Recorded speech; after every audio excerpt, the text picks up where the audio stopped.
리커런트 오버리언 캔서는 이제 보통 이제 완치는 불가능하고요. 대부분 표준 치료는 이제 팔리에이티브 케모세라피입니다. 서바이벌은 보통 한 1년 정도 되고 이제 심텀 버든이 심한 질환으로 알려져 있고 뭐 전형적으로 이제 배안을 이렇게 가득 채우는 이제 디퓨즈하게 나타나는 타입으로 오버리언 캔서가 존재하게 됩니다. 보통 저희가 크게 두 가지로 나누는데요. 이제 케모세라피 후에 프로그레션 이제 프리 서바이벌이 얼마만냐에 따라서 이제 센시티브하냐, 레지스턴트하냐로 나누고요. 센시티브한 경우는 한 서바이벌 한 2년 정도 되고 레지스턴트는 이제 그 후로 한 1년 정도 되고요. 표준 치료는 뭐 다 케모세라피. 플래티넘 레지스턴트는 방금 보여드린 것처럼 한 1년 정도 서바이벌밖에 안 되기 때문에 특별히 이제 여러 가지 이제 이런 약제들을 쓰고 있는데 이 중에서 어떤 것들이 뭐 사실은 제일 좋은지는 특별히 알려져 있지는 않고요. 이 중에 하나를 쓰시는 것이 표준 치료로 알려져 있습니다. 이거는 뭐 최근에 이제 베바시주맙이라는 이제 타겟 에이전트를 더하면 조금 이득이 있었다는 건데요. 3개월 정도 베네핏이 있었다는 이제 최근에 보고가 있었습니다. 그래서 결론적으로 이제 플래티넘 레지스턴트 리커런트 오버리언 캔서는 아직까지 이제 서바이벌이 한 1년 정도밖에 안 되기 때문에 여전히 이제 만족스럽지 않고요. 그다음에 이제 여전히 이제 개선의 여지가 많은 질환이다. 그런 거고요. 이제 하이퍼서미아는 아시겠지만 이제 이런 여러 가지 방식이 있고 이제 열을 가해서 이제 하는 치료법입니다. 그래서 이제 하이퍼서미아를 캔서 이제 치료에 썼을 경우에 이제 효과가 있다는 몇몇 연구들이 있지만 아직까지는 그렇게 근거가 많지는 않은 상황이고요. 온코서미아는 이제 하이퍼서미아 한 종류인데 역시 이제 근거는 더 부족한 상황입니다. 그래서 이제 처음에 아이디어는 어떻게 됐냐면 이제 여러 가지 이제 치료의 개선이 필요한 플래티넘 레지스턴트 리커런트 오버리언 캔서에서 온코서미아를 쓰면 뭐 어떤 베네핏이 있지 않겠느냐라는 것이 아이디어의 시작이고요. 기존의 이제 문헌들을 봤을 때 이런 것들은 다 클래시컬 하이퍼서미아에 관련된 이제 문헌이고 하이퍼서미아 같은 일렉트로 하이퍼서미아에 대한 이제 문헌은 없었습니다. 그래서 이제 하이퍼서미아에 대해서 보면은 대부분 컴패리전 스터디는 하나도 없었고요. 스몰 사이즈 트라이얼이었고 뭐 여러 가지 약제를 썼고요. 뭐 그렇게 이제 어느 정도의 레스폰스는 보였지만 그렇게 임프레시브하지는 않았고 톡시시티는 뭐 비교적 억셉터블 했습니다. 그래서 저희가 디자인한 것은 일단 너무 근거가 부족했기 때문에 이제 피어 리뷰드 저널에 사실 일렉트로 하이퍼서미아가 이제 뭐 세이프하다는 에비던스가 없습니다. 현재까지 리커런트 오버리언 캔서에서. 그래서 이제 세이프티를 보는 트라이얼을 디자인했고요.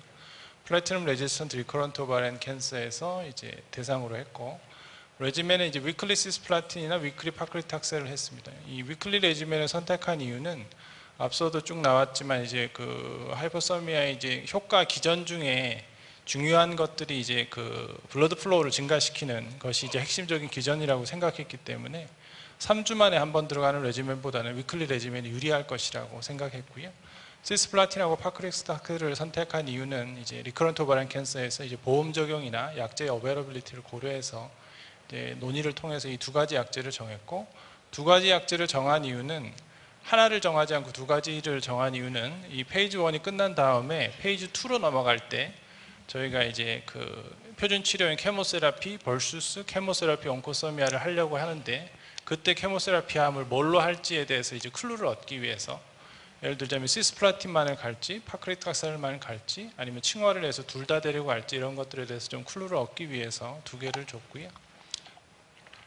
온코서미아는 뭐 기존의 커런트 온코서미아 프로토콜을 썼고 방금 말씀드린 것처럼 시스플라틴과 파크리탁셀을 이제 비교하는 컴포넌트를 넣었습니다. 이것이 뭐 프라이머리 엔드포인트는 아니지만 이런 페이지를 줘서 랜더마이즈드 트라이얼로 디자인을 했었고요. 프라이머리 오브젝티브는 세이프티인데 이것도 사실은 어떤 이제 컨퍼머티브 세이프티는 아니고요. 이제 얼리 페이지 트라이얼에서 아시다시피 이제 3+3 디자인이라는 게 있습니다. 일단 3명한테 약을 줘보고 이제 별로 톡시시티가 없으면 도수를 한번 올려서 3명을 더 주고 또 올리고 또 올리고 뭐 이런 디자인인데 뭐 초기 트라이얼에서 이런 디자인을 쓰는데 이런 것을 만족하면 이제 페이지 2로 넘어갈 수 있을 만큼의 프리리미너리한 세이프티가 있다고 보는 거죠.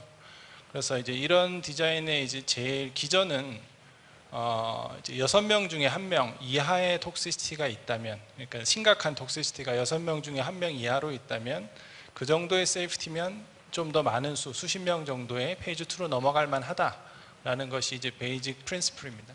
그래서 이 디자인을 차용했고요. 엘리저빌리티 리커런트 오버리언 캔서로 했고요.